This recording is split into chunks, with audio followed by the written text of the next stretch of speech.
Hello, everybody out there in the world. Hope everybody had a good day today. 60 degrees and sunny here in the northeastern part of the United States. So my head and sinuses are going completely backers. So for you guys with the sinuses, I feel your pain. Hello, Jeff. Right on the beam. Meek, within seconds, Jeff. Very, very good. Very good. Here they come. Wow, me all of a sudden. Got to give them FaceTime before I introduce my Judy, the moderator, synopsis manager. How was that title? Pretty good, huh? Well, that's just great, John. People like titles, you know what I mean? Whoop, wait a minute. I didn't Right. introduce you yet, so wait a minute. Hold on. Okay. There's the Scottish Becky, Kurt. That's got to be Sydney, Carol, Wade,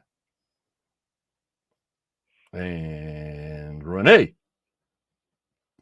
And from Canada, our synopsis manager, our department manager, our CEO of the Quest of Oak Island, and the manager of foreign affairs. You think the Chris of Oak Island's got titles and everything they give to have everybody go all over the world? We got our own. And from Canada, it's Judy. Hello, Judy. Hello, John. Hi, everybody. John's in a good mood tonight. I guess I can ask for any title I want, and he'll give it to me tonight. But anyway, it's good to be here as always, and I'm looking forward to tonight because we had a good show last night. Well, yep. Gloria, and Gary, and Ashley.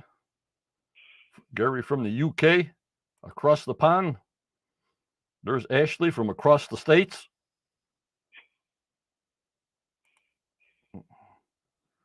Another one from England, Carol. Thank you, guys. Thank you, guys. Hello, Ken. Yep, I thought it was a good show last night. I thought so too, John. It kept my attention all the way through. Yep. There's Lon. The acorns were all gathering like the squirrel's going to pick up the acorns over here.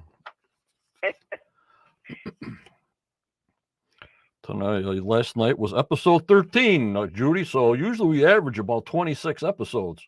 So right. I don't know. I never know the number of episodes in a season, but that was number 13. So either we're halfway or more than halfway if it's a shortened season, but I don't think so. No, I think they got a lot to show this year. I think it'll be a full one. Yep. And there's Troy. Hello, Troy. Okay. Yep. Hi, Troy. That's okay if it's that long. Yep. And I had a laugh about next week's promo. And we had so many messages, Judy, and I just laugh. I just crack up. I'm cracking up with this show, I guess. I says, well, finally, Rick and the crew go down this pit that cost them about $20 million. You know what I mean? Right. So I'm getting all kinds of answers, but the best ones I'm getting is, yep, the last 2 minutes of the show tomorrow, next week, they'll show Rick in the bottom of the shaft. You know what I said? Correct. Yeah, exactly. That's exactly what will happen. And we'll have to wait another week. Yeah. Yeah. At the last 2 minutes of the show, Rick goes down the ladder. And next week's show is, oh boy, we're getting too good at this stuff. Hello, Caroline. Interesting new video just posted by Dot to Dot, my main man. Yeah, he pulls it all apart. He knows what he's doing with all the geometry and angles and circles. Not me, I'm lost. But that's why when Brian comes on Saturday at 7 p.m. Eastern time here, I put in a post on the Facebook group, The Quest of Oak Island. Ask Brian questions here. So I can print it out, put your questions in on the bottom on the comment section so I can print it out because I never know how the phone lines are going to be. I never know. He's in Toronto. I never know how the connection is going to be. So if you guys got questions for Brian that he was on the show last night, He'll be with me 7 o'clock. And he says there's going to be part 1 and 2 and 3, I guess. That's how much information he has. Wow. Ooh. Ooh, that sounds really good. So we're into a part series with Brian, because he's going to get really into it. 10 years of research, and they showed a minute and a half. So yeah, it's sad the amount of time they give them. Nope, they just picked out the good point there. The Nolan's cross dimensions and money pit X, and that's all they cared about. You know what I mean? Right, exactly. Judy, we hear the same thing from all researchers. It's nothing different with him than it was with everybody else. Right. Yes, and I know they're disappointed. I know they want to present more of their theory, and it must be frustrating. I'm going to put Kurt on. What did he say here? Good to have someone who's thinking outside the Xena maps and the left home reality. Yeah, Kurt, we think it all. We're thinking of it all. There's the professor. Hello, Daniel.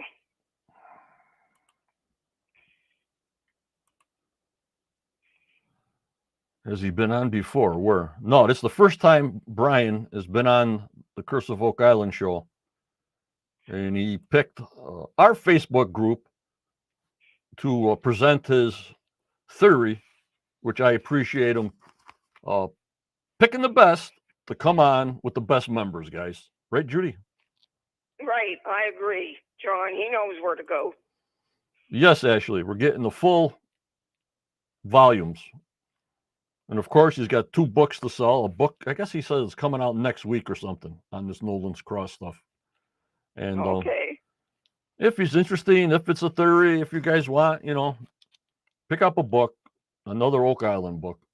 But you got to listen to them all, Judy. You know what I mean? Right. Yeah. The way these theories are going, maybe there'll be a part of each and every one of them that we'll need to find it. I would have to have 500 books looking like the archives of the Vatican in my studio if I had to see all these books. You know what I mean? You got it for sure. All right, let me get my thank yous in. Okay. No, he's not going to be ducking any questions, Daniel. I talked to him today again. He's ready. All right, I want to thank all the YouTube supporters and the Patreon supporters, and on the YouTube side, the Knights, the Captains, the Marshals, and the Masters. Obviously, the Masters and the Marshals see any kind of videos up front. And then after about 6 or 7 days, any videos from Muyan will be going public. So they get a good week or 7 days ahead of time to see what's going on. And I think they deserve it because they pay. So I had to give them something extra, Right. Right. I agree. And people that are marshals, over 2 years, they're getting free hats mailed to them. So you have to be on the upper level, and the marshals start at $9.99 a month. I put it at $10 a month, or $2.50 a week. What is that nowadays? I don't even know what the heck they even buys you nowadays. I don't know. Not much. So I want to thank the newest member on the YouTube site is Rebecca, a person who's on mobile, the Pirate, Noah, Dina, Caroline, Virginia, Barbara, the other Barbara Saint, Starlene. Hope she's doing okay. We give you positive thoughts, Starlene. Jeff M, Curtis, Jana, Kelly, Becky, Josh, Mark, Sandollar, Roxy, Jazz D, and Wayne, and all the Knights for their support. Also, Gary C, Harabi, Joanne, and Thomas, taking up the rear of the list of contributors. I thank you so much. And since she's live, Judy, thank you for all you do and help me out with all these podcasts and everything. I really appreciate it. Oh, you're so welcome, John. And I just want to keep doing it. And Daniel, the historian, factual professor, without him keeping me straight and narrow, who knows where this group would have been. I thank you so much, Daniel.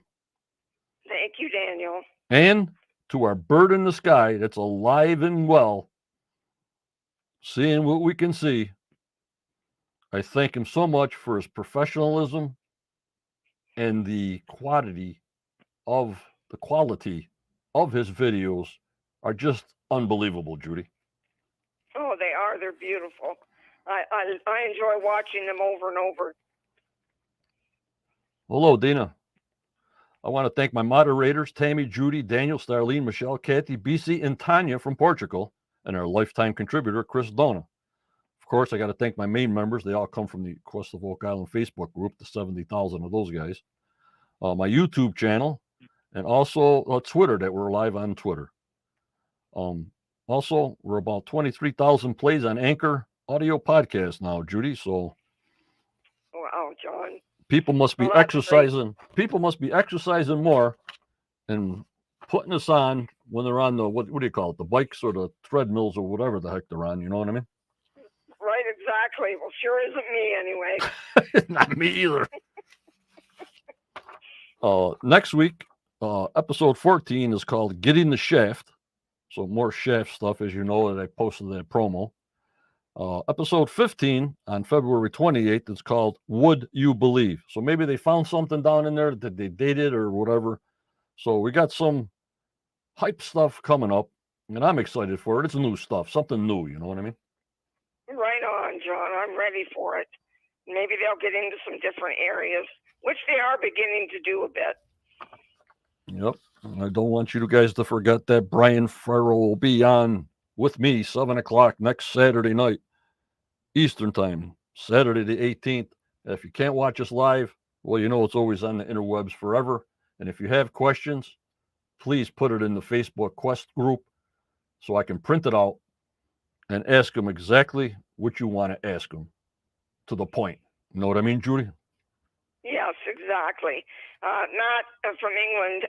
We are on season 10 here, and last night was episode 13. He was asking what those were.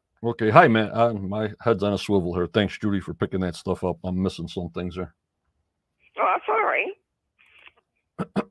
Brian says, when we get in Muyan update, why is it taking so long? Last season they said 7 months, or it's been much longer. Brian, the only thing I can say is they leave the best to last. You know what I'm saying? Right. And I had a post because I was getting a lot of questions, because the video behind me is the video from Muyan right here. It's playing right now. It plays good on my laptop, but on this old computer that I have, it'll always be a little glitchy, guys. I put it to 60 frames per second, but it just can't take it as much. This refurbished desktop computer. If we go into a bunch of more seasons, we're going to have to get a new desktop computer. So bear with me on that. And they also had questions when they saw this video. Why are the Muyan sensors still there, Judy? And I think, yeah, right. Okay, go ahead. I thought you wanted me to answer that. Oh, go ahead.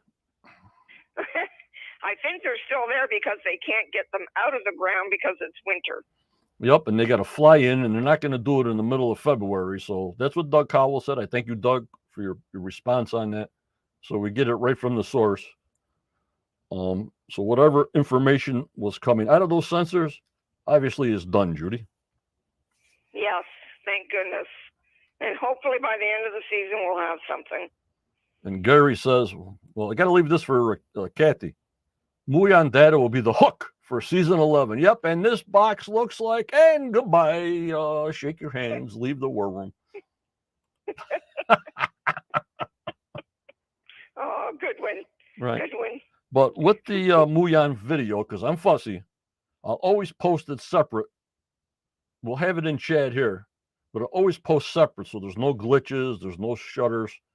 It'll always be posted separate, especially to the paying members. They got no problem with that. And on YouTube when I do it just singly. So no worries. Just wanted to tell you guys there's nothing I can fix here.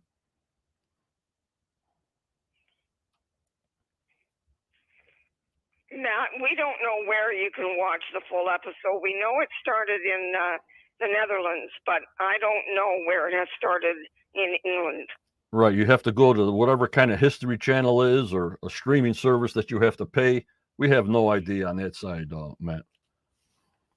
All right. Like I brought it up last time. Last time, Judy, I was bringing up all kinds of maps. Maps of this and Kids Treasure maps and Fred Nolan's maps and Rustall's maps and everybody else's maps. So then I said, well, now I'm going to Nolan's Cross. Can you imagine that? And now they're talking about Nolan's Cross. And Brian's coming in to even answer more of my question on it. I think it was fantastic.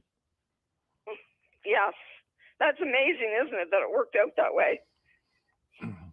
So I want to end tonight on this Nolan's treasure site that he had. So I'm going to put up a few pictures and we'll do a little explanation of it before Judy has her synopsis, and we can get into All's Well, Season 10, Episode 13. All right. Does that sound good, guys? Sounds good, John. You ready?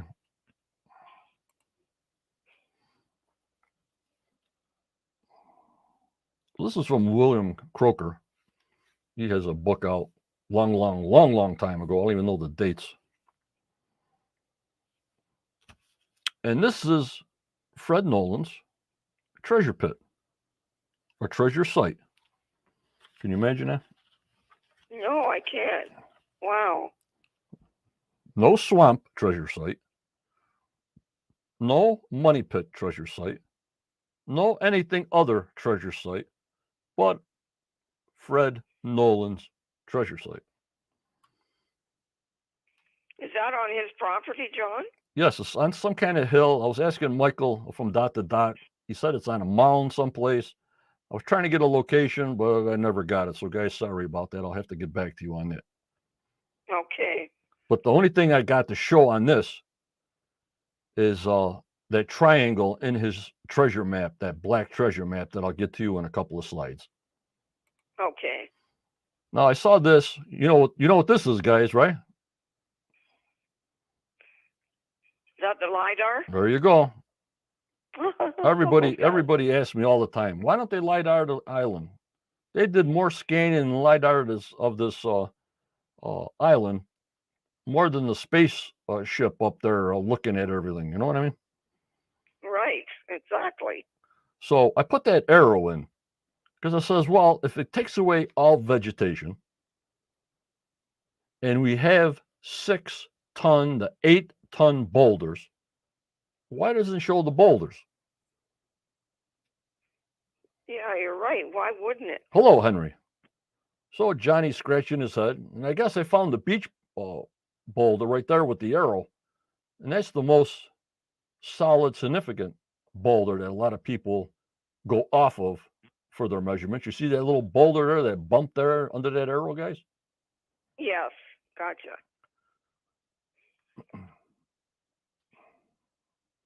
I also see sort of a triangle, but then my brain's starting to play tricks with my eyeballs after a while. You know what I mean? Yeah, you do a lot of looking at the stuff. And after a while, your mind just goes, you start seeing things that are not there. You know what I mean? Right. Exactly. Hello, Janet. How are you? So I says, well, why does it just show one boulder? And I said, well, I have no idea. So I try to zoom in on it and everything else, make it clear. That's all I can do. And obviously, I couldn't find the other cross boulders. You're not going to find the face boulder because that's flat. You know what I mean? Right. Yeah, that'd be hard to find. But these boulders, You think you'd be able to see more of them. yeah, you think these boulders that are 10 foot high and 10 feet across, holy muon, that they would stick out like a sore thumb with the LiDAR. But I just wanted to show you guys that because a lot of people ask me.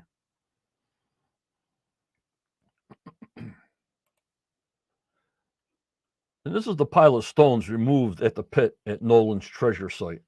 They were all granite stones, and an old tree stump was at the bottom of the pit at Nolan's treasure site.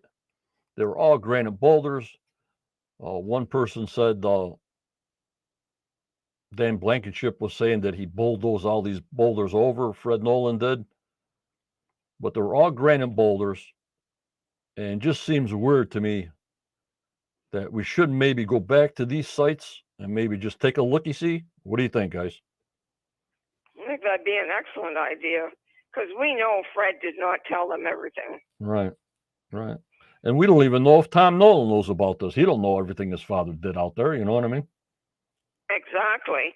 Fred kept a lot to himself. Right. And we don't know what kind of relationship he had with Tom. Maybe Tom did his own thing, after he was 17, 18, 19 and didn't hang with his father, at the cottage there, just was at the homestead, Right, exactly. Yeah, if he wasn't interested, Right. it wouldn't likely he'd spend a lot of time on the island. Right. How many kids their father has a business and they want nothing to do with it, so they don't care what the heck they're doing, Right, exactly.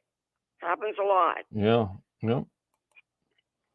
And here's this triangle that I think that's one of the treasure sites. That there's 3 piles of boulders in that triangle in the middle of that circle.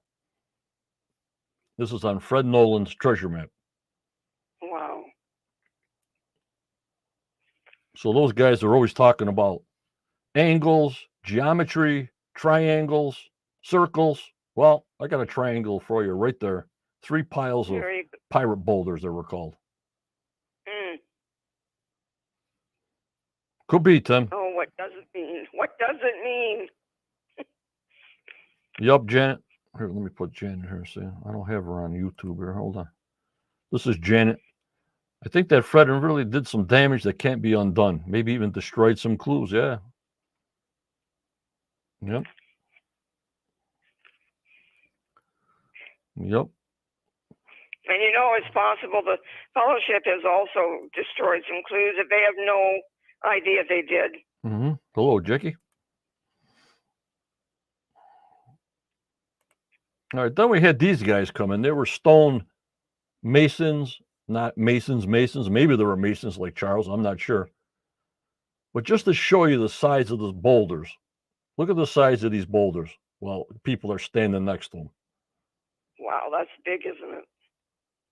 But you know what I'm saying, Judy? It's like we see these boulders all the time, but nobody really standing right next to it. You know what I mean? Yes, it makes a big difference. So these guys were, I don't know what season that they came and checked the boulders out, but I wanted to show you a size. No, Virginia, we start at 6:45 p.m. Eastern time now. 4 o'clock. Oops. Not us. And here's where they're seeing the bottom of this boulder that appears to be flat. So it says, they're saying it doesn't appear natural, like it was dragged over there, it worn down on one side. Why would it be flat on one side? You know what I mean, guys? Right. You would think that would have to be done by man. Yep.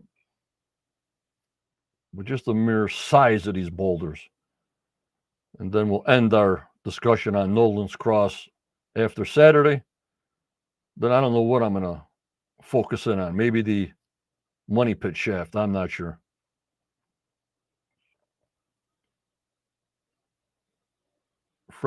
Tim, yes, he did move them around. He must have put them back where they were. And they dug under each, around the side of each boulder. No anomalies were found, except they just couldn't touch Cone C on the beach. So they've been looking around there. We have pictures, Tim. Glaciers pushed it flat. No, these stones are not in glacier till. If the stones were in glacier till, that means they stayed there forever. Yes, they did, Tim. So, as I know it, these boulders are not in glacier till. That means they're not naturally there. Doesn't that make sense, Judy? Yes, it does, John, very much so. Yeah. So that's what Doug told me. I posted it. You got to look back at my posts. I get so many posts and so many things going on. You go to my search bar on the Quest of Oak Island and punch it in to search. Because if you keep on looking, you got like 7 years of posts on my Quest of Oak Island thing. You'll be there for days looking for it. You know what I mean? Right, for sure. It would.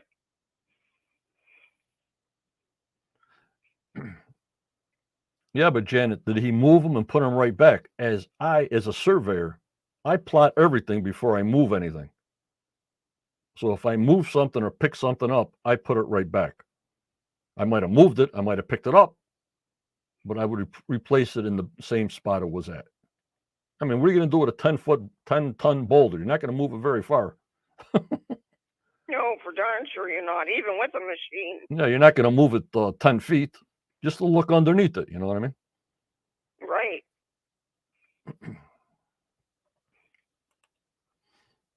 And this is just a pull away shot where they're looking at that flat end. But that's all Doug had to tell me was it's not in natural, it's not in glacier till. So those rocks have been put there somehow, floated in. Who the heck knows? And we likely never will know. No. But the geometry says it's working out. And the geometry says it's Templars because they built these castles, and you saw those churches in the 1100s. How the heck did they even build them stone castles and stuff, Judy? It's beyond me. Well, me too, John. It's absolutely amazing. So if they did that, you think them just dragging stones around to make a cross? That seems like a simple task to them, I think. Yes, you're right. You're probably right.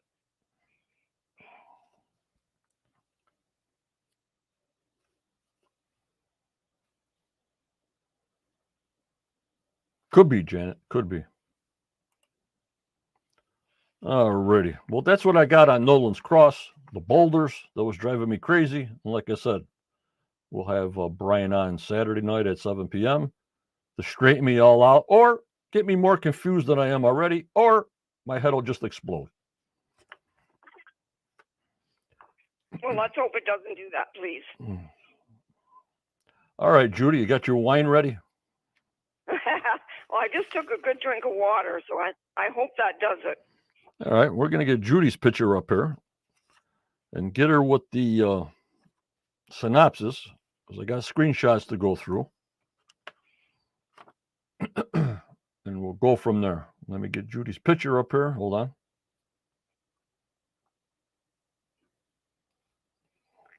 Yep, Tim, the measurements are all coming up. But then I failed math, so I can't tell you. All right, Judy, your picture's up for the world to see when you're ready. Thank you very much. Okay. Hey, everybody. This is Season 10, Episode 13, All's Well. It's a new, highly anticipated day on Oak Island as the team gathers at the garden shaft to welcome back the Dumas Company. It has been 6 weeks since they stopped work on the shaft in order to cooperate with the Nova Scotia government to attain the proper permits so that the safety of everyone working on the shaft can be ensured. Dumas had almost finished the first 16 feet of the shaft before their work was halted. They will now finish that 16 feet of the build and continue on down to at least 80 feet. Dumas hands Rick the key to the opening of the shaft, and Rick opens it with great ceremony as the team looks on. Dumas then lifts the top of the shaft and lays it to the side. Everyone then looks down the 16 feet, hoping that beyond that lays the treasure.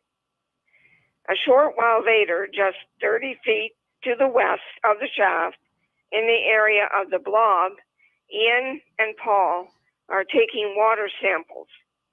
The samples will now be tested for gold and silver, as well as other metals and minerals. Ian says it will take 1 to 2 weeks to get the results. Over on Lot 5, Gary and Peter are metal detecting, and Peter digs up a copper button. Gary thinks it is military from around the 1700s and hopes after cleaning it will show a design so it can be dated. The next artifact to come up, Peter points out, has a curve to it. So Gary believes it could be a piece of a bush scythe like the two found on lot 26 last week. Are they related? Hopefully, testing will solve this mystery. Later that day, back on lot 26, at the well site, Laird, Helen, and Jack are preparing to drain the well and to begin digging. As Laird keeps the pump running, Jack digs up muck, and Helen dumps the pailfuls onto a tarp so she can sift through it later. That afternoon, Helen and Emma are outside of the interpretive center, sifting through the muck from the well, and Helen finds a 3-inch long, narrow piece of metal that could be a nail. They call Rick, and a short while later, he and Ian arrive, and Emma shows them the piece of iron and informs them she dates it in the 1700s. Ian points out that the bottom of the nail is cinched sideways, as nails used on ships in the 1700s. The nail will be tested for content and dating. The following day finds the team meeting in the war room with architect, author, and Oak Island researcher Brian Farrell from Toronto, Canada, as he presents his theory on Nolan's cross. He tells them that by using measurements from the cross and old sacred numbers, he believes he has found the X marks the spot where the money pit lies.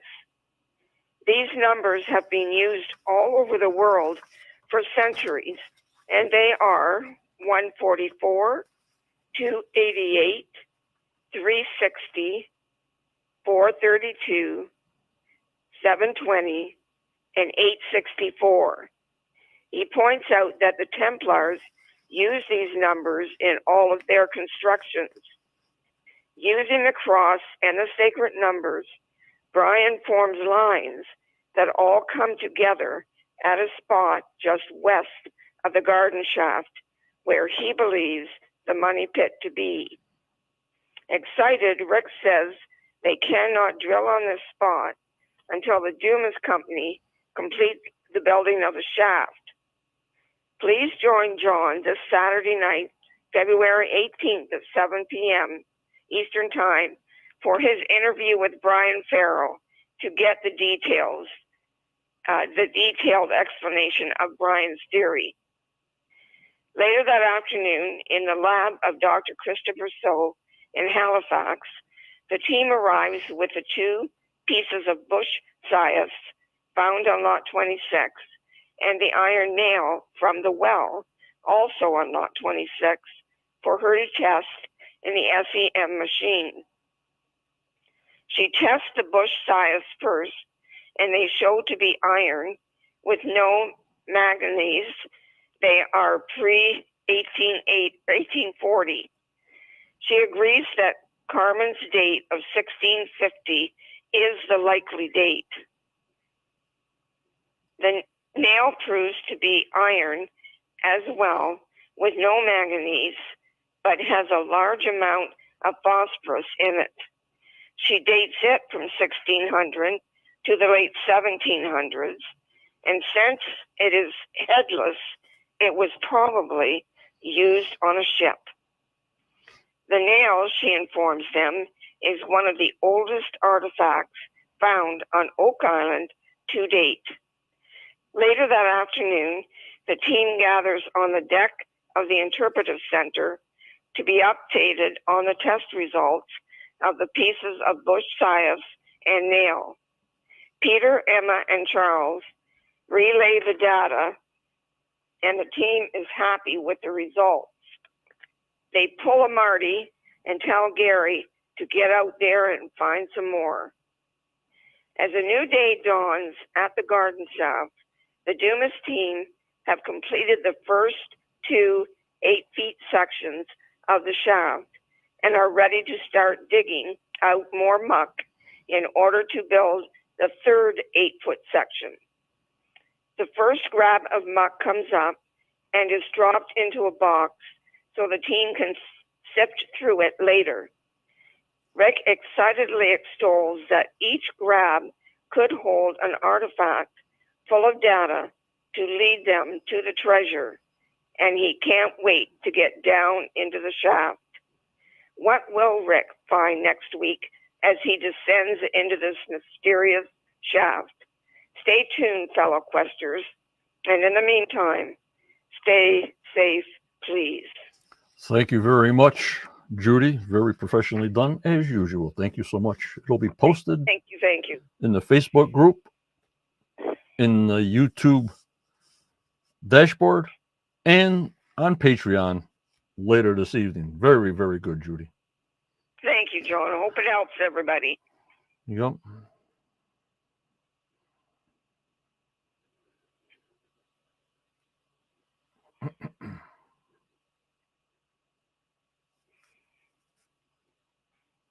Let me see what the robot has to say here. Let me give everybody a shout out. You know what I mean, Judy? Yes, I think it's nice. Hello, Gloria. I saw you came in. Thank you very much. Robot says, a problem. William Croker's book, Oak Island Gold, tells about John O'Keefe finding a wrought iron stove excavated under the right boulder on Oak Island. How would Templars have been there before?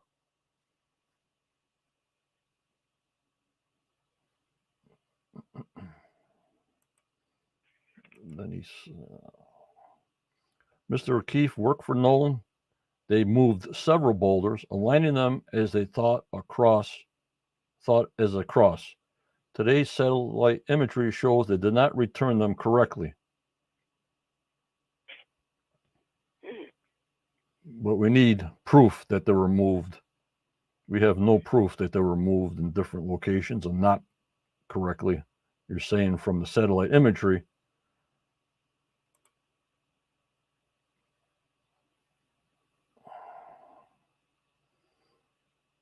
But anybody can say anything, but we got to have proof, Robot.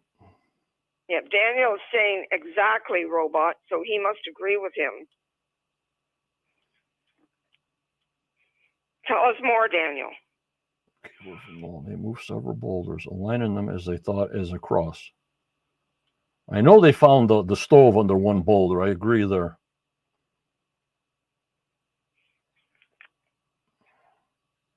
So they're saying, Robot's saying, Fred Nolan's cross is Fred Nolan's cross. He put it there. Believe him or not? What's that program? Believe it or not? Yes. Yes. That's about it too. Wow. Yeah.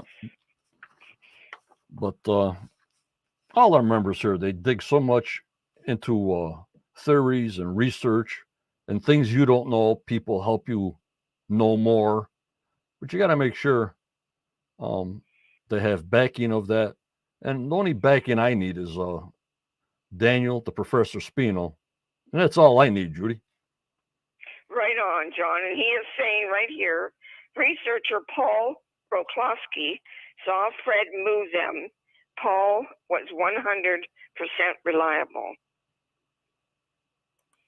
That's got to be stated someplace, right, Daniel? Yeah, I'm sure Daniel found it somewhere, yes. He's probably got it right in front of him now, if I know the professor. Yeah. So this Nolan cross was made for Fred Nolan. He made it out of, I'm a surveyor. I can do whatever I want. If I got a tractor and a thing to move 10-ton boulders, you can do whatever you want to do. Why he would make it into a cross? Why would he make it that big? Maybe he had a book on measurements, you know what I mean? And did that, you know what I mean? Right. It's so hard to know. Yep, in Crooker's book. Michael, thanks for coming in. Dot in the house. You guys want information, factual information on all this stuff in geometry? You go see these guys, Michael and Oliver. They know how to do it. Hi, Michael. Good to know you're here. Here's Neil. Is there any evidence that Fred Nolan used the cross to work the geometry and the sacred numbers?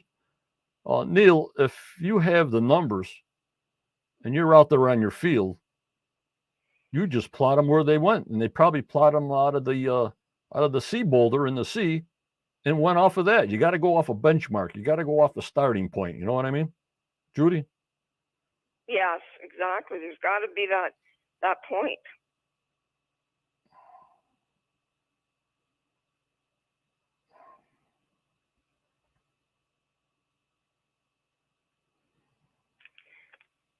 Daniel says, I worked on Paul's research and the stones were moved. I don't have the exact distances in front of me, but I'll check. Yeah, but how are we ever going to find what the original movement was? You know, that's impossible. I would certainly think it would be, yes. Yes. Unless Fred appears to somebody. Or it's in Fred's book that we haven't found out about. Right.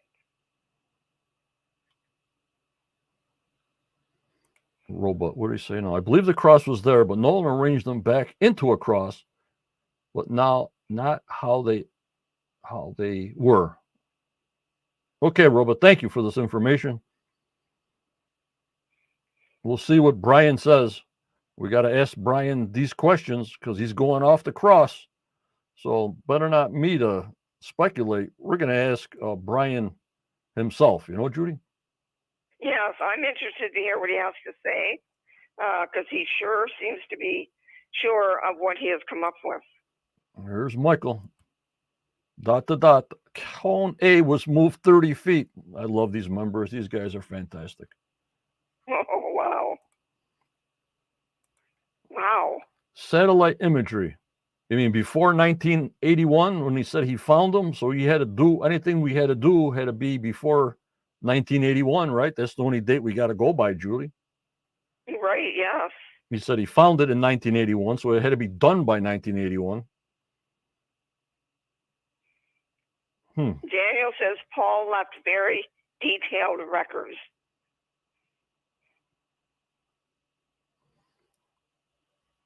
And if I know Fred Nolan through the program here, he plotted everything, and if he changed something, it's in a book someplace, it's on a plot plan someplace.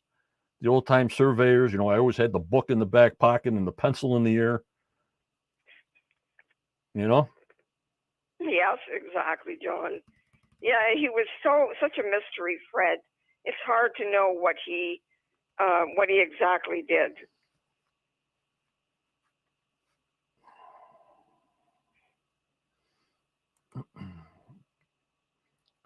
Crooker said the measurement on Fred's drawing is the way he found it. Okay, Brian. Thank you.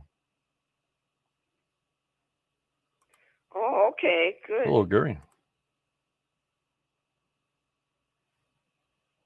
So we'll see. Like I said, get your questions in on the Facebook side, Quest of Oak Island, and we got the main man there, and we'll see what his explanation is. If his measurements are coming off this cross, and obviously he thinks it's all up on that to do his theory, but we got to listen to what he says. I listen to everybody, you know what I mean? Right, exactly. Daniel says Fred moved more than boulders. Try obelisks. Wow. Daniel, you got to come out with some of this stuff. Daniel's driving me crazy right now live.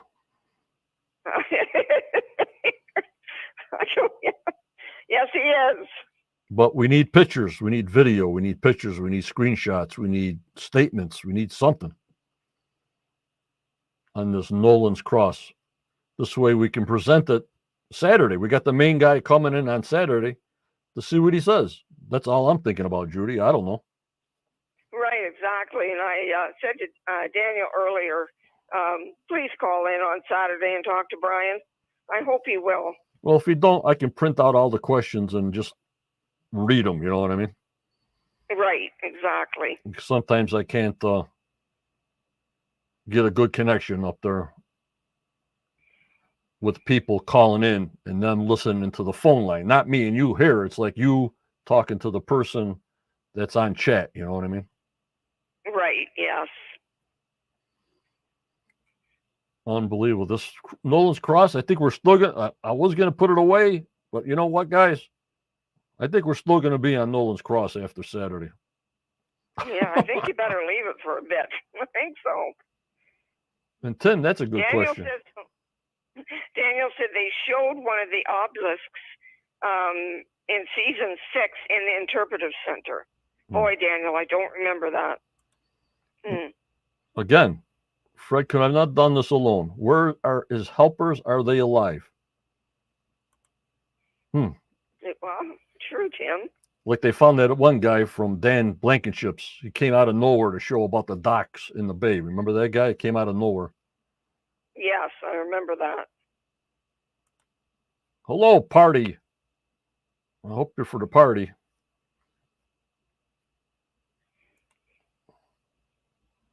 For Oak Island only.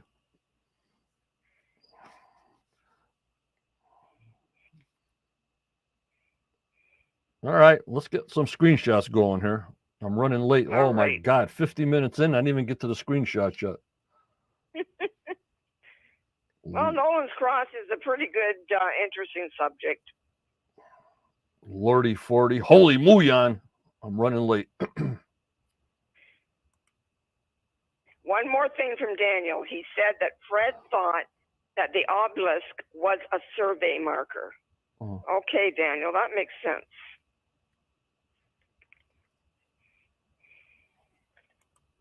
Yep, Roberta. That's why it's taken 250 years to solve this hunt. You got it, and more. Right on. Daniel, got to get him in there. Tommy Temper. What a name. Welcome. All righty.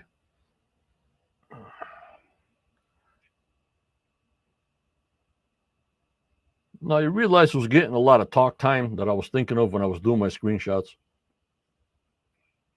What were you thinking? Peter.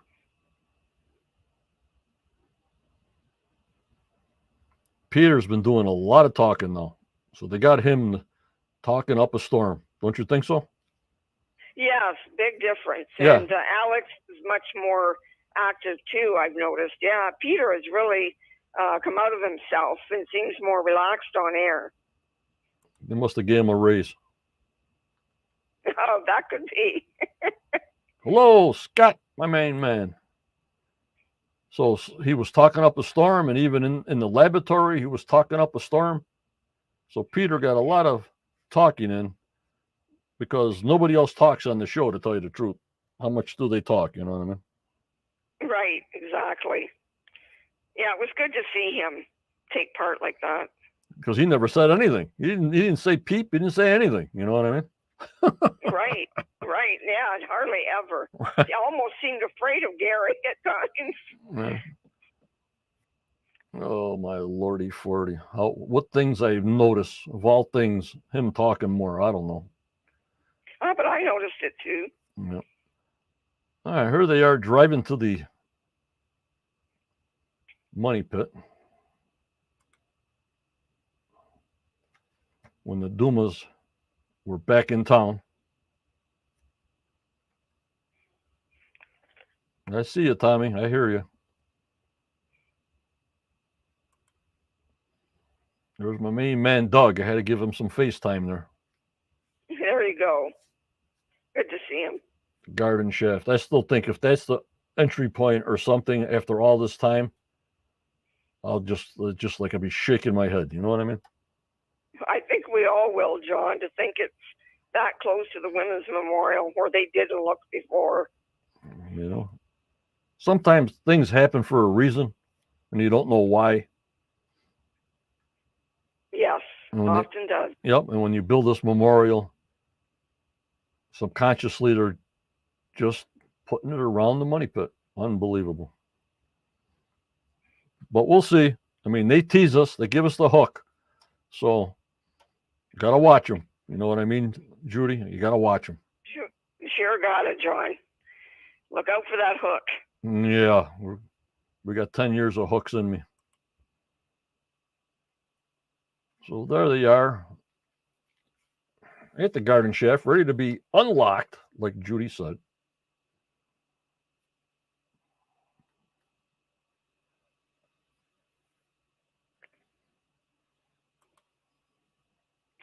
$228 years. You think this is an easy thing to do? Oh, no. Or Sure. they're on the wrong island, or they're in the wrong spot, or continues, etc., etc. You know what I mean? Yes, exactly.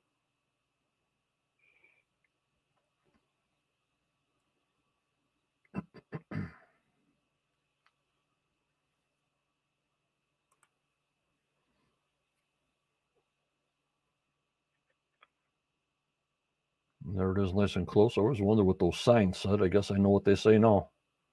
Yes. Yeah, they're good. Good and plain right there, John.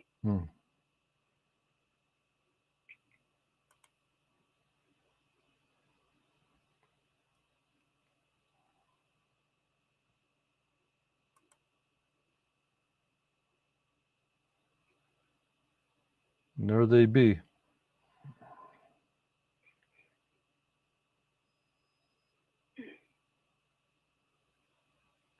And all them scannings and all those 6-inch boreholes were not even close to the garden shaft in the money pit. You know what I mean? Right, they're not. Everything's out towards the middle. Maybe a few stray boreholes were near the garden shaft, but nowhere near where Brian's putting an X on the spot there. There was nothing there.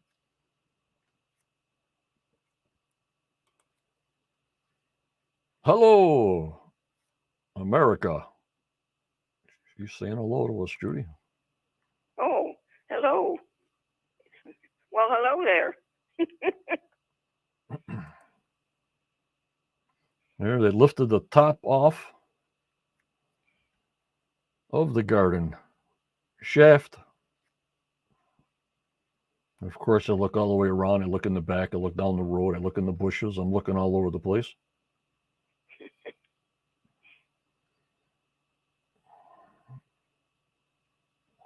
Like you guys do. That's what we got to do, you know. Yes. Check everything. Okay, Janet. Check the video out later. Have a good day, Janet. Bye, Janet.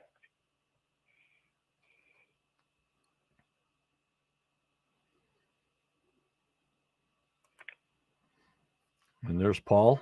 I'm doing their water testing. And Gary, they said towards the end of the season, we will be getting Muyan information, and it will be picking up, and we'll be pleasantly surprised getting towards the second half of the show, I was told. What it is, I have no idea. And here's the blob. Now we know on that promo from yesterday that they're finding everything in there. Yes, all kinds of stuff. We'll learn more next week, I hope.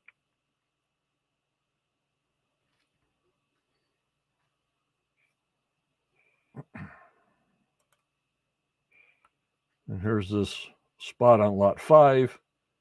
I don't know if they determined exactly what this stone feature is yet, or did they tell us yet, Judy, or I can't remember. No, they didn't, John. Not anything definite anyway. Hopefully they'll go back to it. As far as you know, it's just that pipe stem, as far as I know, right? Yes. Hello, Kevin from Oklahoma. And here's the pieces that they found there. And some people on the left on the top, when Gary said it was a pipe stuffer, you know how you stuff the pipe tobacco in there, Judy? Yes.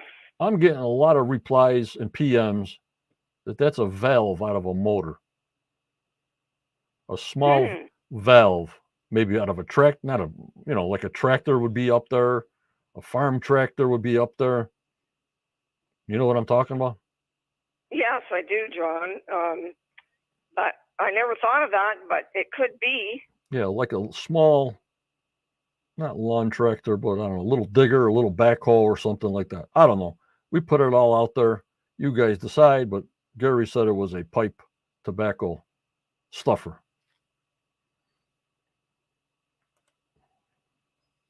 Hopefully we can find out one way or the other. Yep, and of course the 2,000-year-old Roman coin.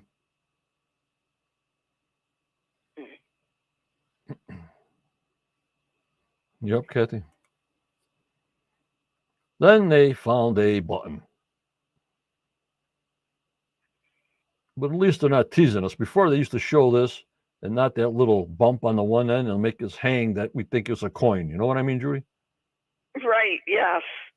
As soon as Peter turned that over, I thought, yep, he knows what it is. Yep, and usually. By the way, Kathy says my dad had a sniffer, as she called it, very similar to that one.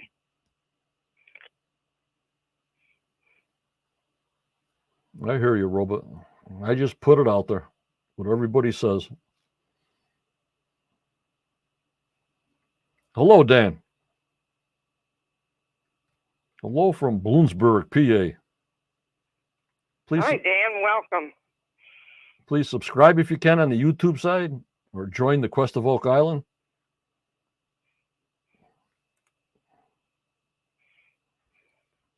I thank you so much. And it did look more like a tractor valve. Yeah. Well, we got to see. And here's Philip. Hi, John and Judy. Big crew in here, coming from all over the place. Judy?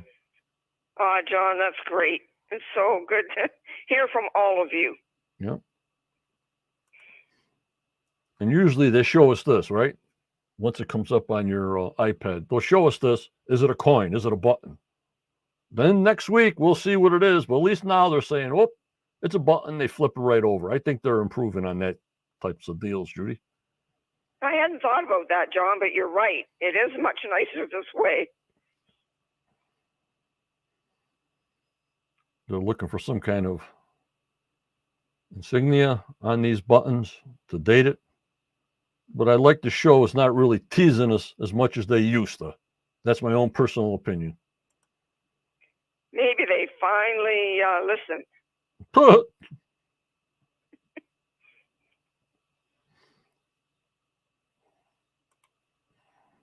And here's the well. Scott, that well can't be no more than 4 foot deep.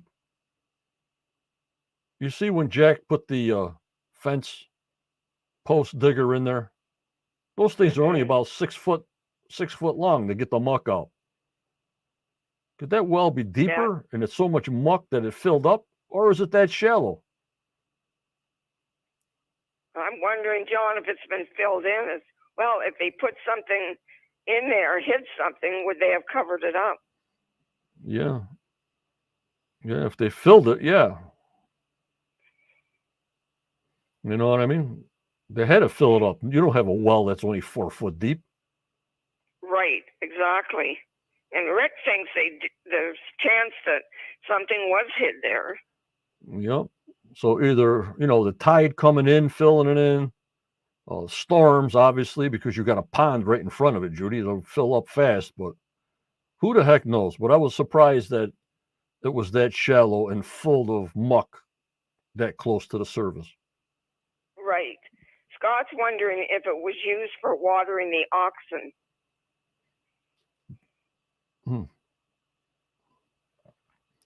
Dot to dot. I got to put them on. Notice the rocks are shale. Okay, Michael. What does that mean?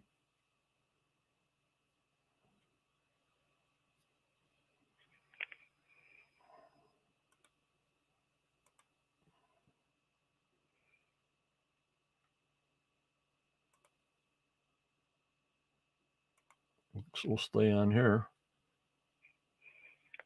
But very, very interesting. Of course, they found that nail out of the well, right, Judy? Yes, they did. That was interesting.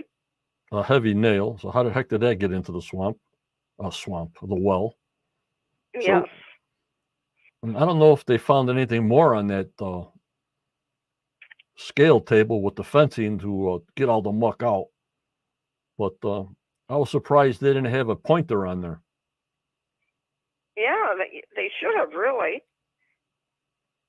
I saw them spreading it out, but I didn't see no pointer, but that's only me. And maybe, no, I did not see one at all. And it seemed like the only thing they found was that nail. Yep, and Scott says, yeah, a lot of sticks. So they can date sticks because we're dating sticks all over the place, Judy. Yes, even little ones that you don't think can be done.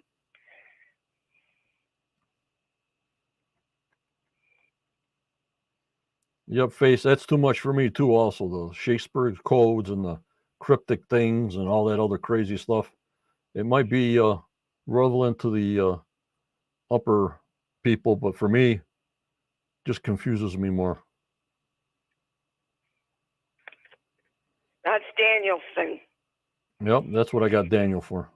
He talks it down for me, you know what I mean? You got to talk it way down for me, Judy, plus with pictures, you know what I mean? Me too, John, especially when it comes to math. Yep, break it down, Daniel, like I'm in first grade in a lot of pictures, and then I might understand it. He's a teacher. He should know how to do that. Yep, he's the best. Here's a little bent piece of steel or iron or whatever the heck they called it that they found. Yeah, that kind of surprised me that Gary thought right away it could be part of a scythe. Yep, and here's the size pieces. And here's Dan. I wonder if there's anything in that small pond. Yeah.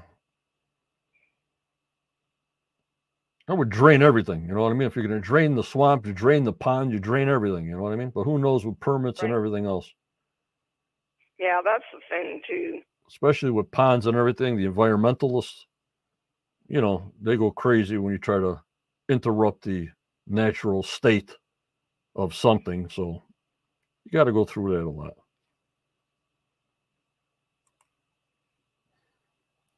And there's lot 5, nice and green. And that's why I like when Muyan went over and all the green is gone. You look right down in there, sort of. You know what I mean? Yes, it looks totally different, doesn't it? Yeah. I enjoyed the video really a lot. Mm-hmm. Yeah, Scott said you think they would put the metal detector in the well. I'm hoping they will, Scott.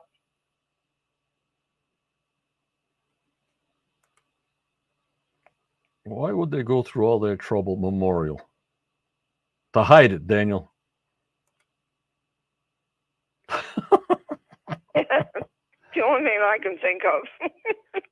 Hide it right under your nose. You'll never find it. You know what I mean? Right. Yep, Scottish Carmen, he's the best. He gets a piece of metal all rusted up. Well, this belongs to this, and that's it. He's like magic. You know what I mean? He's like a magic man. He is. He knows his stuff. And in fact, it cracked me up. Well, it's just like that tool over there that's hanging on the side of the wall. Yeah, right. That he probably made. And here's where Jack was using the pole digger. I called it a pole digger. I used to use those to do fence posts. Yes. Still do. I see some people use them. And Daniel is saying maybe someone that we don't know of is memorialized on the island.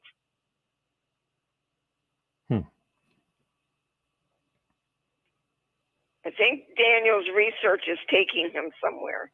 He's leading us someplace. I don't know where he's leading us, but he's leading us to something.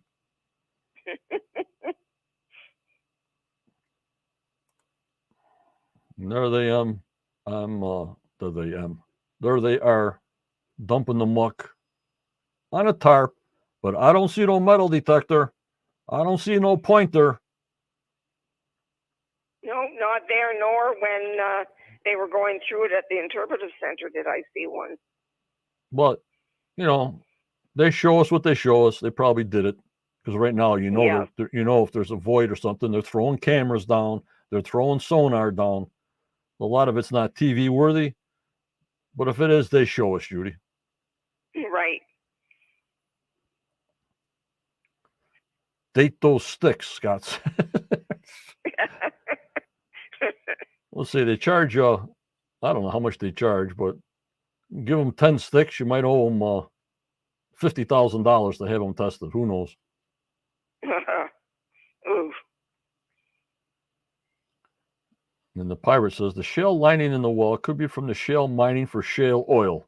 Shale was mined for its oil since the 17th century. I think I went through that before with shale oil on lot 26. I remember something like that. Me and Daniel had a conversation on if they had shale oil on the island. Okay. All right. Well, that's interesting. That hits a bell on my brain, but like I said, I got so much information that I can't pull it up right now. I think you're doing just fine. Thank you. And here's another picture of the well, how it was actually beautifully rounded here. So I don't see no shale rocks in this one, but in the other picture, I did see the skinnier, flat shale. Yes. That was it, Caroline. Samuel Ball and the shale oil. Yeah, that was it. I found something. Some book that somebody wrote something. Oh, on the Joan McGinnis book, said they used shale oil to keep warm. Gotcha. Oh, okay. Very good. Thanks a lot, Caroline.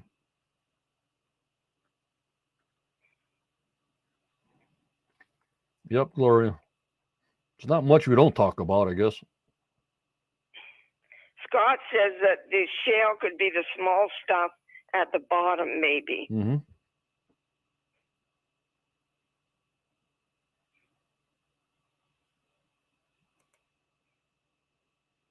How's that picture?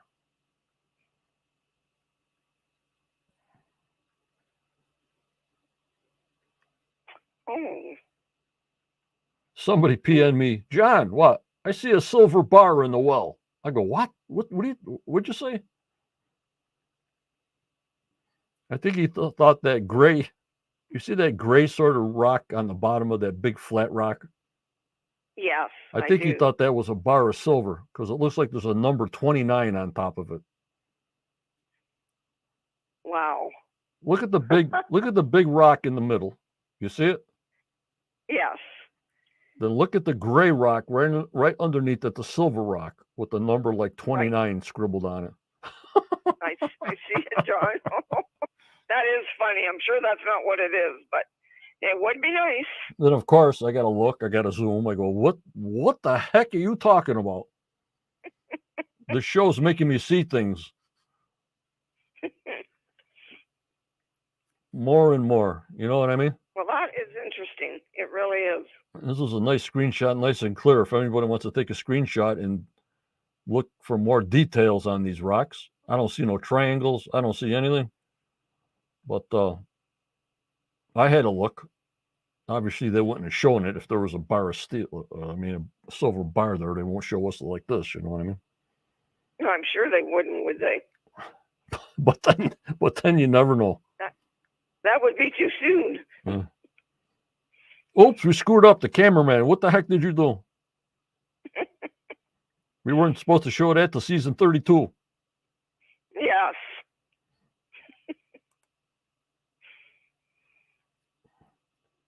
And there's Laird standing in the well. That's when I'm thinking, well, 4 feet. You know what I mean, guys? Yes. Oh, it can't be any more than that. No, and it's full of muck. So that sort of surprised me. I thought it was deeper, 8 foot, 10 foot, something into that area. Right. Well, it's going to make it easier for them to find something anyway. ... Most of the western side of the island is shale to 180 feet. Not much at the surface. Thank you, Daniel. Michael. Don't forget, guys, Thank you, Mike. Support ... Support Oak Island Research, Oliver and Michael. They know how to do it. They know how to say it. They know how to show it. I support them 100%. Me too. Tammy, that's going to be at the end of my show. We'll take a look. In fact, I've been so used to showing everything that I want to show when I got my pre-show on Tuesday. I'm out of things because I can't keep anything to myself. I got to show you guys. That's bad. Because then here comes Tuesday, and I'm showing you the same stuff I showed you tonight. But you got to see my YouTube videos and the shorts. I figure you're watching those, and why do a double and a triple mention of them when you already saw them on my YouTube video and shorts and the Facebook? You know, Judy? Right, exactly, John. Although there might be some that haven't seen them. Right. We'll look at whatever you put on, John. Right. Well, that's why I mention it now. A lot of people don't see what I'm seeing what I post. So hit that notification bell, because sometimes I'm on all the time, and some weeks I'll put on 20 videos. You know, Judy? Yes, exactly, guys. Please give them a thumbs up if you're looking at them, so John knows that people are looking at them. There's just an overhead shot. I bet you they'll drain that little pond. Why not? It wouldn't surprise me. Scott says, sure seems like a weird place for a well, that maybe the salt water was farther away with the sea level lower at that time. Yeah. Very strange. Put a well next to a pond at the end of the lot. Well, it doesn't compute in my brain. Then, of course, even here with the Muyan video, you know what else I look for, Judy? What's that? I'm looking underwater for a doorway. Oh, okay. So I look at all the shoreline, real small, real short. I mean, those guys must have did that also, but I'm just saying that's what I look at. Okay. Not a doorway, but not a doorway, but just something off the beam, you know? Right. Because we had that remote machine doing the whole bay, but we never heard anything about it. True. It did the whole bay last year.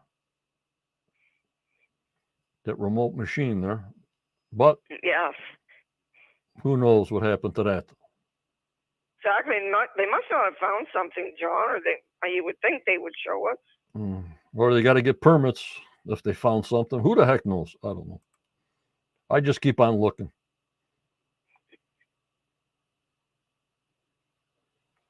And Tammy says, I thought they maybe filled barrels of fresh water to restock ships. Yeah, it could be.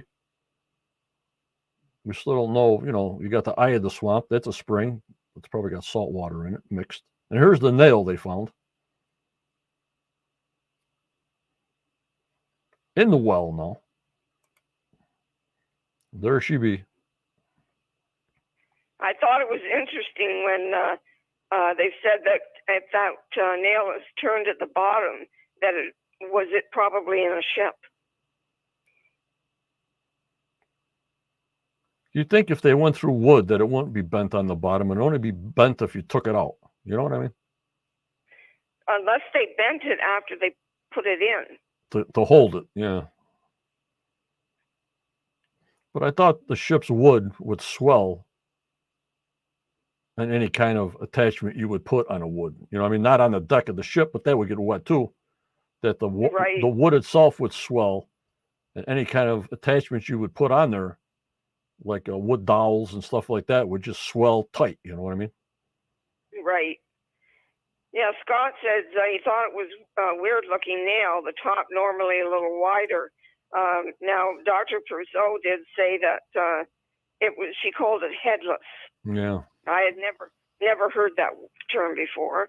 Yeah. Well, here's Brian. He's going to have to answer a lot of questions Saturday night. Get ready, Brian, if you're listening. Going to the war room. You're going to be going to Johnny's room.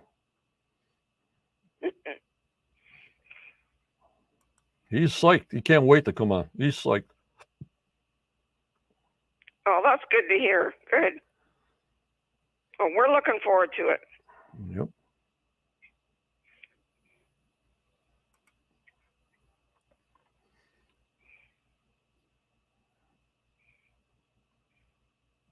I thought he gave a good presentation. I thought he did too. He did very well. I wished he had had more time. Yeah.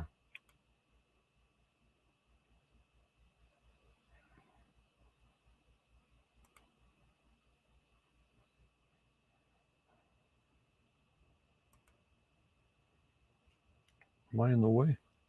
Let me see here.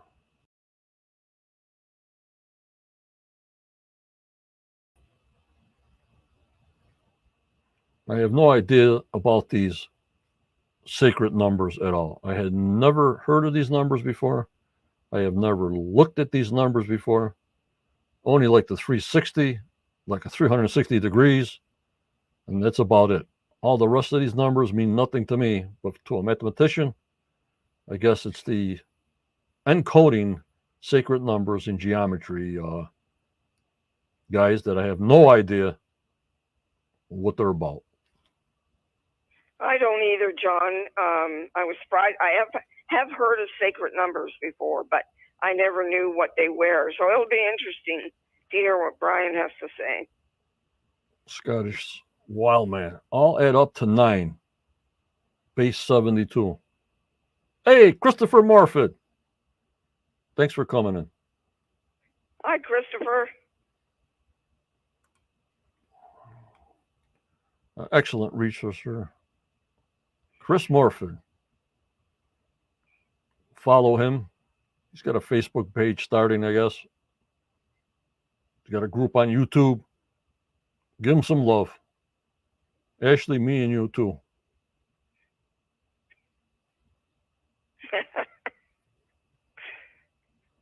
Actually, I think I did flunk geometry, actually.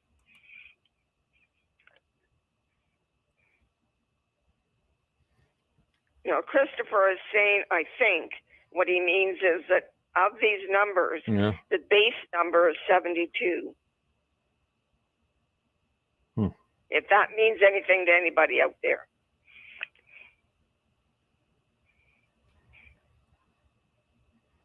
I got confused when we had a gas shortage in the 70s.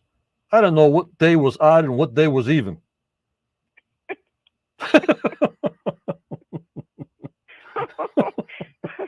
Well, you got a good memory anyway. You remember that, Judy, when we had a gasoline shortage in the 70s or something like that? Yep, I remember it clearly.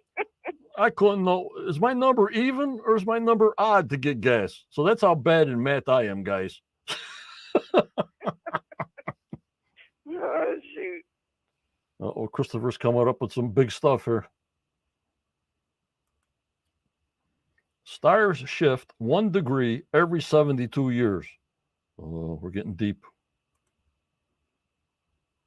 Yes, we are. Precession of the equinoxes. Okay. Christopher needs to come on. Caroline, he's saying that all these numbers can be divided by 72. It's the base 72 into 144, 72 into 288, so on and so forth. Thank you, guys.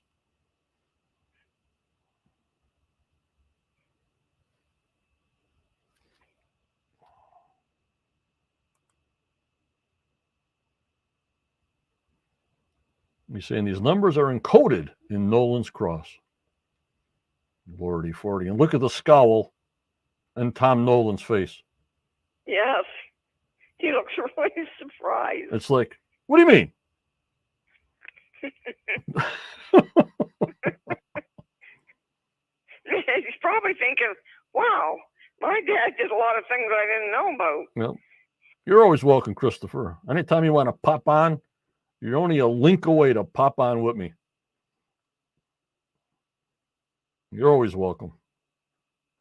Great to have you, Christopher. He's too busy cooking at the restaurant.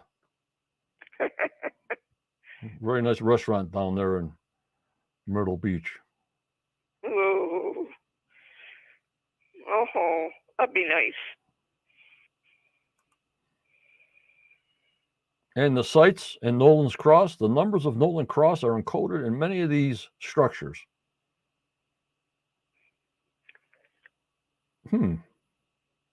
Encoded where? Encoded how? Me, I looked at blueprints. So this must be like the blueprints for the Templars. You know what I mean, Judy? Right, John. It sure sounds like it. And I was surprised to hear that they were used even on the Temple Mount in Jerusalem. Yeah, but when they say how they're used, I don't know how they're used. You know, as far as building something. That's what I'm going to ask him Saturday. Yes, I was just thinking Brian could probably tell us.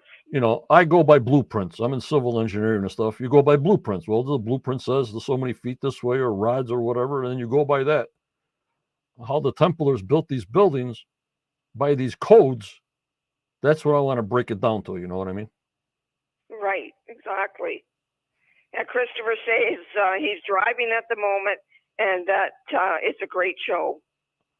Yeah, no problem. Thank you. I just said you're always welcome. You guys are always welcome to pop in at any time. That's all I'm saying. But guys, you understand what I'm saying, though, right? Okay, this is the code. Well, here's the code. Okay, how do I build a building with these numbers? Here, John, here's these numbers. I'm a Templar. All right. I want this castle built. All right. How did they bring this down to the rocks and dirt? You know what I mean, guys? Or am I crazy? No, you're not crazy, John. We just don't know how it's done. And hopefully it's something we can learn. We're learning all the time over here. This Oak Island's driving me nuts. But that's basically what I wanted to know. Okay, give me these numbers. I'm a Templar. Where do I start? Okay.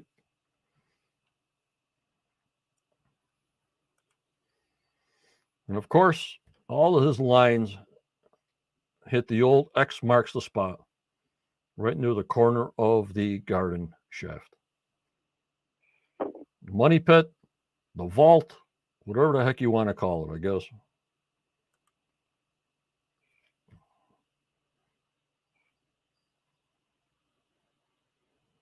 Well, hopefully they find something down there.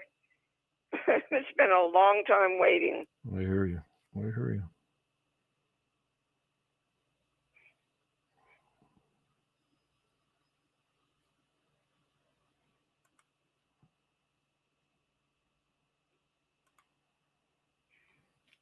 Got lines and circles going every which way here. But the basic point is the true location of the original money pit. So the head and shaft was way out of whack.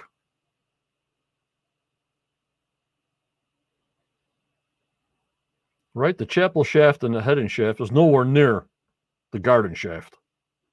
No, exactly. So why would they even be that far off? I got a lot of questions. We might have a 7-hour show Saturday. Bring your wine, bring your beer, bring your coffee, bring your sleeping bag. There you go. We'll do an all-nighter. Yeah, I know, TT. Michael's the man. But I get confused quick. And here we go with the who, what, where, when, and how, and why, and how, and everything else. I hear you. You're not a kidding. And, as Brian says, the Templars had the knowledge, the means to execute this. And food, actually. Bring chicken wings, pizza, nachos. But eat your health food. Got to watch our weight, our blood pressure. Oh, yeah, right. Throw a couple of shots of whiskey in there. You're making me hungry, John. All right. There's Krista. I was surprised they're back at there and not using their own facility. But I was told that they're using the facility now and they're straightening it out because there might be a 2023 tour season at Oak Island. So obviously the whole lab at Oak Island is in the center, you know, Judy. Right, that's true. I don't know if they're getting their own trailer to do all these testings or what, but maybe that's why they're going to what's it, St. Mary's? Do they go to? Yes, but maybe it was just that they needed her machine. Oh, because yeah. they don't have one of those. Yeah, okay. I hear you.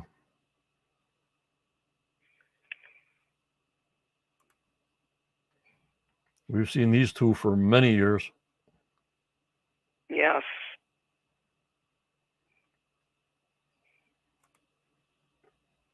And in the 17th century, there you go. The nail and other things. And a pipe stem. And towards the end of the show, they're finally putting the grabber into the garden shaft to do the next 8 feet of muck. Hello, John Letterman. Thank you.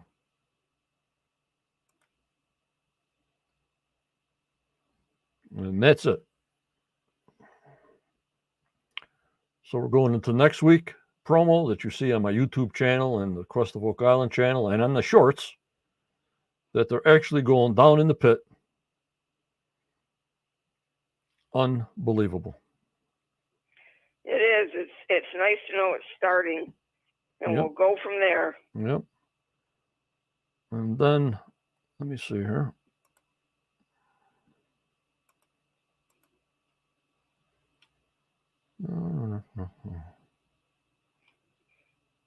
Hold on, guys.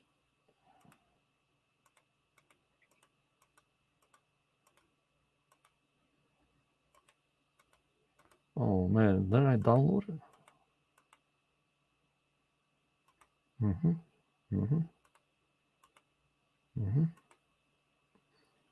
All right, guys. If anybody can research this and tell me what it is by Tuesday, you will win a free gray Quest Oak Island hat, free around the world. If you can tell me by Tuesday, well, Monday will be the cutoff date, what you think this is. Here you go. You ready? We're ready.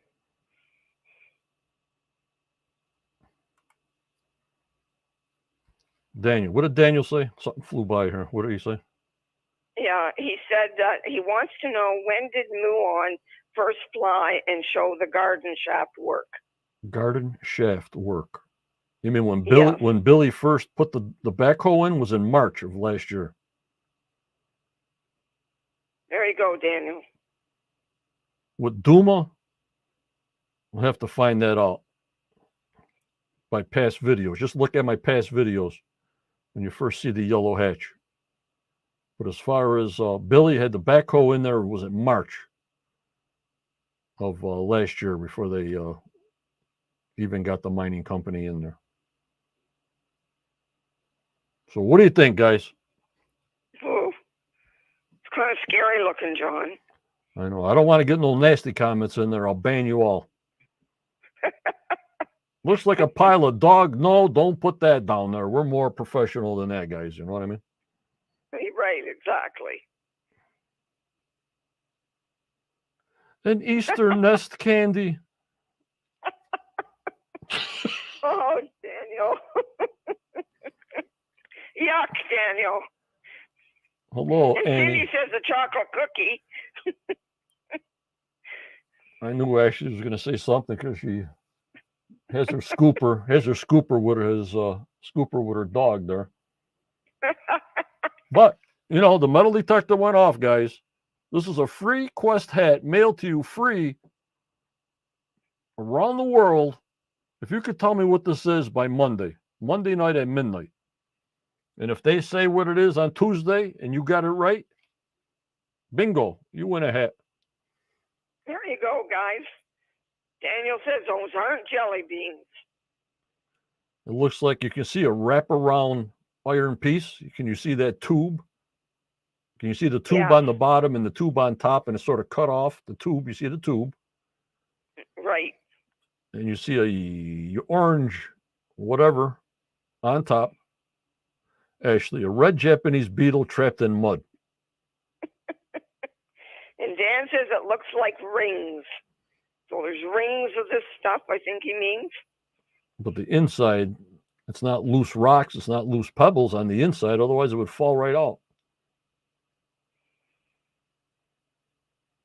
Oh, I'm anxious to see what all of you come up with. Yep. And don't forget, put your questions in for Brian Farrell so I can print it out by Saturday at noontime. So I'll have all the questions ready for him. And obviously, when he's on live, you'll be talking to him live on the chat, text-wise. But I don't know if the phone will work that good. I can't trust it. Going through me, through him, up to Canada. You know what I mean? Right. Exactly. Yeah. Get your questions in, guys. And keep John busy. Yeah, keep me busy. Just what I need.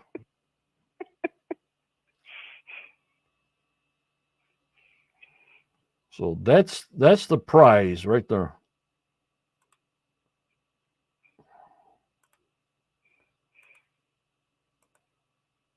Let me see if this will help you out.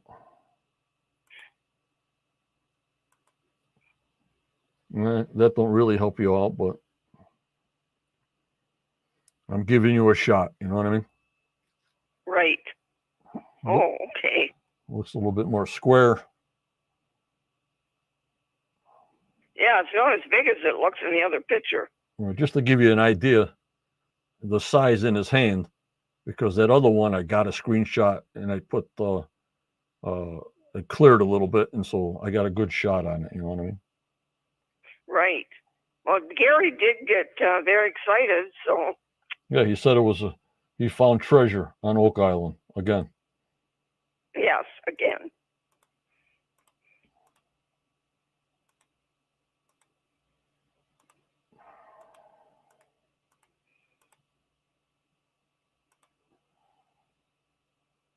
Wherever the heck this thing is, it's the best shot I can get. So there you go, guys. You should have this figured out within 20 minutes. Thank you, Hook. Take care. Good night, Kathy. We're ready to bug out myself. So those are your screenshots. Be like Gary. Tell us what it is. Very weird stuff. And he said we found treasure on Oak Island. That's all Gary said is, I found treasure on Oak Island, but he says that all the time. I know he does. Everything's a treasure to Gary. Yep. Well, I'll be on pre-show this coming Tuesday. We'll be on Discord later after the show. Judy will be with me next Wednesday for a synopsis on the show, like tonight. And that's all I got for tonight. And Judy, if you want to say your goodbyes, and then I'll say my goodbyes and get out of here. All righty. Hey, everybody. It's been really fun tonight. I've really enjoyed it, and I sure thank you all for taking part. It makes it so much easier on John and I, and it is more fun. So have a good week. Please join us Saturday night. I'm looking forward to that so much. Send your questions in, please, so that John will have them. And in the meantime, please, everybody, please stay safe. And good night. Okay. Good night, John. Take care. Thank you so much, yes, Judy. You too. Yeah, bye-bye. Yep. Like I said, we got Brian Saturday night. We got Brian Saturday night, 7 p.m. Eastern time, right here. YouTube live, Twitter live, Facebook live. And pre-show Tuesday and the regular show Wednesday. But remember, members, always go forward. You may get a setback in your life, but just believe in yourself. You believe in your dreams no matter how old you are, for tomorrow's never given. In this crazy world we live in, crazy. The world is getting worse as far as I know. I don't even put on the news anymore. So as my friend Jan says, you keep on smiling. You be kind. You never know what that person's going through. You stay strong within yourself. You stay positive. You stay safe. Like Judy says. Thank you for joining me and Judy tonight. I hope you enjoyed the show. We'll see you Saturday at 7 p.m. Please join me. I hope you like this podcast. You guys are the best. You're always with me. I'll always be with you. Thank you. Take care. And bye-bye.